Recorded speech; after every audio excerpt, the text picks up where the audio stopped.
Shri YS Jaganmohan Reddy గారు Kadapa parliamentary నియోజకవర్గ పరిధిలోని 7 అసెంబ్లీ కాన్స్టిట్యున్సీ క్యాడర్ను ఉద్దేశించి ప్రొద్దుటూరులో సభ ఏర్పాటు చేయడం జరిగింది. నిన్న జరిగిన సభ ఈ జిల్లాలోనే ఇంత పెద్ద సభ ఎప్పుడు జరగలేదు అనే స్థాయిలోనే సభ జరిగింది. ప్రొద్దుటూరులో అయితే క్వశ్చనే లేదు. ఇంత జన సమీకరణతో ఇంత పెద్ద సభ ఈ ఊరు పుట్టినప్పటి నుంచి ఎప్పుడు జరగలే, జిల్లాలో కూడా బహుశా జరగలే. దాదాపుగా 1,30,000 నుంచి 1,50,000 వరకు 7 నియోజకవర్గాలకు సంబంధించిన క్యాడరు, జగన్మోహన్ రెడ్డిని ప్రేమించే అభిమానులు, వైఎస్ఆర్ కుటుంబ సభ్యులు 1,30,000 నుంచి 1,50,000 వరకు పాల్గొన్నారని ఇంటెలిజెన్స్ రిపోర్ట్స్. మా అంచనా కూడా, మాకునే సమాచారం కూడా అదే. ఇందులో ప్రొద్దుటూరు మినహాయిస్తే 6 నియోజకవర్గాలకు సంబంధించిన నాయకులకు, ముఖ్యంగా ఆయా నియోజకవర్గాల్లో ఉండే వైఎస్ఆర్ కాంగ్రెస్ పార్టీ ఎమ్మెల్యేలకు నా హృదయపూర్వక ధన్యవాదాలను, కృతజ్ఞతలను తెలియజేస్తా ఉన్నాను. ప్రత్యేకించి ప్రొద్దుటూరు నియోజకవర్గానికి సంబంధించిన వైఎస్ఆర్ కాంగ్రెస్ పార్టీ కార్యకర్తలు, నాయకులు, ప్రజాప్రతినిధులు, మహిళా నాయకురాళ్ళు, జగనన్న కుటుంబ సభ్యులు, వైఎస్ఆర్ అభిమానులు పెద్ద సంఖ్యలో, దాదాపుగా 40,000-50,000 మంది పాల్గొన్నారు. ఇంత పెద్ద సంఖ్యలో ఒక నాయకుడు వచ్చినప్పుడు, ఒక పార్టీ నాయకుడు వచ్చినప్పుడు ఒక నియోజకవర్గంలో 40,000-50,000 మంది పాల్గొనడం అనేది అరుదైన సంఘటన, విశేషమైనటువంటి సంఘటన. అది జగన్మోహన్ రెడ్డికే సాధ్యమైంది తప్ప మరొకరికి కాదు. ఇందులో మా గొప్పతనం నామమాత్రం కూడా లేదు. మేము కార్యాన్ని నిర్వర్తించిన కర్తలం మాత్రమే. గొప్పతనం అంతా కూడా వైఎస్ జగన్మోహన్ రెడ్డి గారి ఇమేజే. ప్రజల్లో ఆయనకుండే ఆదరణ, పలుకుబడి, ముఖ్యంగా ఆయన సుపరిపాలనే పేద, మధ్యతరగతి, కూలి, బడుగు, బలహీన వర్గాలకు సంబంధించినటువంటి పేదవారందరూ కూడా ఆయన సొంత ఇంటి మనుషులే. దాదాపుగా 4 గంటలకు సభ ప్రారంభమై 5కో 5:30కో సభ అయిపోవాల్సి వస్తే 6:40కి సభ స్టార్ట్ అయింది. 8 గంటల 5 నిమిషాలకు అయిపోయింది. అంటే 3 గంటల ఆలస్యం జరిగినప్పటికీ ఒక్క మనిషి కూడా అట్లా స్థానభ్రంశం చెందకుండా అక్కడే ఉండగలిగినారు అంటే జగన్మోహన్ రెడ్డి గారి పైన ప్రజలకు, క్యాడర్కు ఎంత ప్రేమ ఉంది. ఆయన చూడాలని, ఆయన చేసే ఉపన్యాసాన్ని వినాలని అంత ఆసక్తిగా ఉన్నారు. నిన్న సభలో మీరు చూస్తారు, ఆ కేరింతలైనా, ఆ ఉత్సాహమైన, ఆ కేకలైనా అదేమీ సాధ్యమయ్యే పరిస్థితిలో లేదు అసలుకు. ఆయనతో కలిసి మేము ఆ ర్యాంప్ మీద నడుచుకుంటూ వచ్చినప్పుడు అయితే ఒక 6-7 నిమిషాల పాటు నేను రఘురాముడైనా మాట్లాడుకుంటే మాటలు కూడా మాకు వినిపించాలి. ఒకరి మాటలు ఒకరికి. పెద్ద ఆయన నాకేం చెప్తున్నాడో, నేను పెద్ద ఆయనకి ఏం చెప్తున్నా కూడా వినపడని పరిస్థితి. అంటే ఒక్కటే సౌండే. స్కూల్లో పిల్లలు క్లాప్స్ కొట్టి అట్లా ఒకటే సౌండ్ వస్తుంది కదా, అట్లా జగన్ పేరుతోని ఒక సముద్రంలో ఒక తరంగాలు అట్లా ఒకసారి అలలు వస్తాయి కదా, అట్లుంది. అంటే అంత ఇమేజ్ ఉంది, అంత జనాదరణ ఉంది. ఆ సుపరిపాలనకు, రాజశేఖర రక్తానికి అంత ప్రేమ ఉంది. నేను కూడా నా రాజకీయ జీవితంలో ఇంత పెద్ద సభను నా భుజస్కంధాలపైన వేసుకొని నిర్వహించడం ఇదే మొదటిసారి. 20,000, 10,000, 30,000 జన సమీకరణతో ఎన్నో సభలు జరిపినాం. కానీ 1,30,000 నుంచి 1,50,000 వరకు జనాన్ని ఒక చోటికి సమీకరించి అధినాయకుడిని పిలిపించి ఇంత పెద్ద సభ జరపడం అనేది ఇది నేను మొదటిసారి.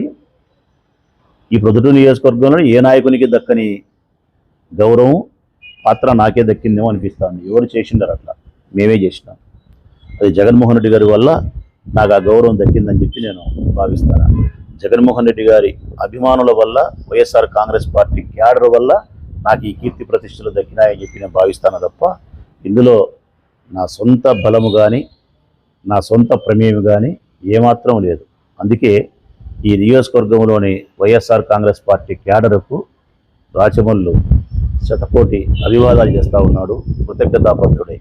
ఈ సందర్భంగా సభను నిర్వహించిన వైఎస్ఆర్ కాంగ్రెస్ పార్టీ ప్రొద్దుటూరు నియోజకవర్గం ఎవరైతే క్రియాశీలకంగా ఉండారో ఈ సభనంతా నిర్వహించిన వారు మా వాళ్ళు ఎన్నికల సంఘం యొక్క నియామావళిని నిబంధనలను తూచా తప్పకుండా పాటిస్తూ నిర్వహించినందుకు ఎక్కడే కానీ ఎన్నికల సంఘం యొక్క నియామావళిని ఉల్లంఘించకుండా, లైన్ క్రాస్ కాకుండా అన్ని అనుమతులు తీసుకొని అన్ని పర్మిషన్స్, ఫ్లెక్సీ పెట్టాలన్నా, మీటింగ్ జరపాలన్నా, మైక్ అన్నా, ఆటో ప్రచారం అన్నా, ఏదైనా సరే 1 to 64 64 ఇచ్చినారు వాళ్ళు రకరకాల.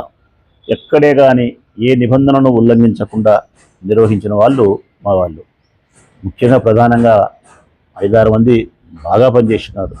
కర్లూరు నాగేంద్రారెడ్డి, నరసింహారెడ్డి అన్న పోరెడ్డి, నాగశేషారెడ్డి, సౌరి సుభాష్ అన్న, బంగారెడ్డి ప్రధానంగా. ఇట్లా ఎవరైతే ప్రధానంగా పనిచేసినారో వీళ్ళతో పాటు మరికొంతమంది చేసినారో వీళ్ళ నియామావళిని చక్కగా పాటిస్తూ సభను ఎక్కడే కానీ డిస్టర్బెన్స్ లేకుండా, ఇంత జన సమీకరణ జరిగితే సభలో ఒక చిన్న డిస్టర్బెన్స్ లేదు, ఒక చిన్న అవాంఛనీయ సంఘటన కానీ అట్లా డిస్టర్బెన్సో, అల్లరో, కాసేపు రద్దో, కింద పడినాడనో, అది మైక్ పనిచేయలేదనో, నీళ్లు లేవనో, ట్రాఫిక్ జామ్ అయిందనో ఏమీ లేకుండా అంత సక్రమంగా జరపగలిగినారు. అందుకే ఆ నిర్వాహక కమిటీ మా వాళ్ళు ఎవరైతే ఉన్నారో నేను చెప్పిన వాళ్లకు నా హృదయపూర్వకమైనటువంటి కృతజ్ఞతలు, ధన్యవాదాలు తెలియజేస్తూ ఉన్నా. ఇంత జనాన్ని ఇక్కడ మేము మొబిలైజ్ చేస్తూ ఉంటే ట్రాఫిక్ జామ్ కాకుండా, లా అండ్ ఆర్డర్ కంట్రోల్ తప్పకుండా, చిన్నపాటి ఇబ్బంది లేకుండా సక్రమంగా సభను నిర్వహించడానికి, శాంతి భద్రతలను పరిరక్షించడానికి పూర్తిగా ఎన్నికల సంఘానికి మాకు సహకరించినటువంటి పోలీస్ సిబ్బందికి నా ప్రత్యేకమైనటువంటి కృతజ్ఞతలు.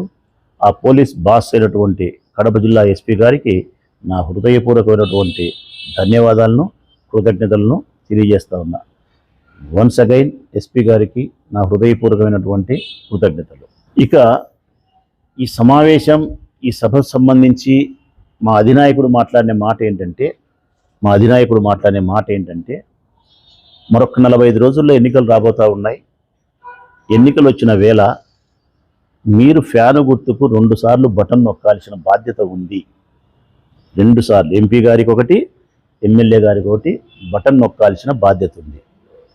ఆ బాధ్యతను ఆయన ఎంత సక్రమంగా సూటిగా చెప్పగలిగినాడు అంటే, నా వలన ఈ నియోజకవర్గానికి, ఈ కడప జిల్లాకు, ఈ రాష్ట్రానికి మేలు జరిగి ఉంటే, నా వలన మీ కుటుంబాలకు గడప గడపకు మంచి జరిగి ఉంటే, మీ పిల్లల చదువు విషయం కానీ, స్త్రీల యొక్క ఆర్థిక ఇబ్బందుల్లో కానీ, చేనేత వాళ్ళ యొక్క ఆదుకునే విషయంలో కానీ, రైతుల యొక్క సమస్యలను పరిష్కరించి వ్యవసాయానికి ఉపయోగపడిన విధానం కానీ, స్కూళ్ళు నాడు నేడు మన బడి కింద బాగైన విధానం కానీ, ఆరోగ్యశ్రీ కార్డు గొప్పతనాన్ని స్పష్టంగా చెప్పినాడు. ఆరోగ్యశ్రీ కార్డుకు సంబంధించి ఏం మేలు జరిగింది అనే విషయాన్ని కానీ, ఇట్లా అనేక రకాల పొదుపు సంఘాల మహిళల దగ్గర మొదలుకొని అవ్వాతాతల పెన్షన్ వరకు ప్రతి విషయంలోనూ సచివాలయాల నిర్మాణాలు, గ్రామ వాలంటరీ వ్యవస్థలు, గ్రామ స్వరాజ్యం ఏ విధంగా నెలకొల్పినేది, సంక్షేమ పథకాలతో 2,70,00,000 కోట్ల రూపాయలు, 2,70,70,000 కోట్ల రూపాయలు ఏ విధంగా ప్రజలకు డైరెక్ట్ బెనిఫిట్ లబ్ధిదారులకు ఎట్లా దక్కింది, ఎంత నిష్పక్షపాతంగా అంటే అవినీతి లేకుండా, పక్షపాతం లేకుండా, రాజకీయ వివక్షత లేకుండా నేరుగా ప్రజలకు ఇంత డబ్బును ఏ విధంగా మేము అందజేయగలిగినాం, ఈ విషయాలన్నీ స్పష్టంగా ఆయన చెప్పి, మంచి జరిగి ఉంటే ఫ్యాను గుర్తుకు 2 బటన్లు నొక్కండి అని చెప్పినారు. 130 సార్లు మీ కుటుంబాలలో వెలుగు నింపడానికి నేను బటన్ నొక్కినా అంటే, బటన్ నొక్కడం అంటే డబ్బు మీ బ్యాంకుకి పంపడం. 130 సార్లు నేను బటన్ నొక్కి రాష్ట్ర ప్రభుత్వం యొక్క ధనాన్ని మీ అకౌంట్లకు నేను 2,70,000 కోట్ల రూపాయలు, 2,70,000 కోట్ల రూపాయలు మీకు పంపించగలిగినా. ఇవన్నీ నిజమైతే, నా వలన మేలు జరిగింటే ఫ్యాను గుర్తుపైన 2 సార్లు బటన్ నొక్కండి అని చెప్పి అత్యంత నిజాయితీగా చెప్పినాడు. భారతదేశ రాజకీయ చరిత్రలోనే ఏ రాజకీయ పార్టీ, ఏ రాజకీయ నాయకుడు చెప్పని మాట. నేను మంచి చేసింటే నాకు ఓటేయండి, నా పార్టీ మంచి చేసింటే నాకు ఓటేయండి, నేను మంచి చేయకుంటే నాకు ఓటేయద్దు. నాకు పొత్తులు లేవు, నాకు ఎత్తులు లేవు, నాకు జిత్తులు చేత కాదు, కుయుక్తులు ఉరివే చేత కాదు, నాకు చేత అయింది ఒక్కటే, మంచి పరిపాలన పేదవారికి అందించడం, ఈ రాష్ట్ర ప్రజలను సంతోషంగా అభివృద్ధి పదంలోకి తీసుకుపోవడం. ఏ వివక్షత నేను ఉండను, ఏ లంచగొండితనాన్ని దరి చేరనియ్యను. పేదవారి యొక్క సంతోషం కోసమే నేను పనిచేస్తా. ఇది పేదవారికి సంబంధించిన ప్రభుత్వము, ఇది పెత్తందారులకు సంబంధించిన ప్రభుత్వం కాదు. అందుకే నాకు పొత్తులు లేవు, ఎత్తులు లేవు. నా పొత్తులైనా మరొకటైనా ప్రజలతోనే. నా నమ్మకం జనం పైన, నా విశ్వాసం భగవంతుడి పైన. నేను పైనుండే దేవుని విశ్వసించిన, కిందుండే భూమి మీద ఉండే ప్రజలను గౌరవిస్తూ ఉన్నా, నమ్ముతా ఉన్నా. కాబట్టి ప్రజాస్వామ్యాన్ని గౌరవించే ఓ ప్రజాస్వామ్యవాదులారా, మంచి చేసిన ప్రభుత్వానికి ఓటేయండి.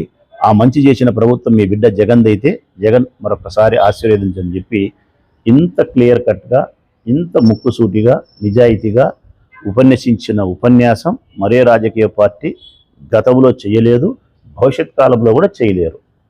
ఇదే విషయాన్ని నేను నా నియోజకవర్గ ప్రజలందరికీ మరొకసారి నొక్కి ఒక్కానిస్తూ, వైఎస్ఆర్ కాంగ్రెస్ పార్టీ జెండా వలన మీ గడపకు మేలు జరిగి ఉంటే, మీ బిడ్డ రాచమల్లు వల్ల ఈ ఊరు అభివృద్ధి జరిగి ఉంటే, మీ బిడ్డ రాచమల్లు వలన మానవతా విలువలతో మీకు సేవ చేసి నేను ఉంటే, నా వలన ఈ ఊరు ప్రశాంతంగా ఉంటే, వ్యాపారస్తులు సక్రమంగా నా వలన వ్యాపారాలు చేసుకుంటూ ఉండగలిగి ఉంటే, ఒక్క మాటలో చెప్పాలంటే నా వలన మీకు ఈ ఊరికి మేలు జరిగింటే మా పార్టీకి ఓటేయండి. మా పార్టీ వలన, నా వలన మీకు మేలు జరగకపోతే నన్ను తిరస్కరించండి. దయచేసి ధర్మం వైపు నిలబడండి, మంచి వైపు నిలబడండి మాత్రం మనస్ఫూర్తిగా మీకు విజ్ఞప్తి చేస్తూ ఉన్న ప్రజలారా. సెలవు.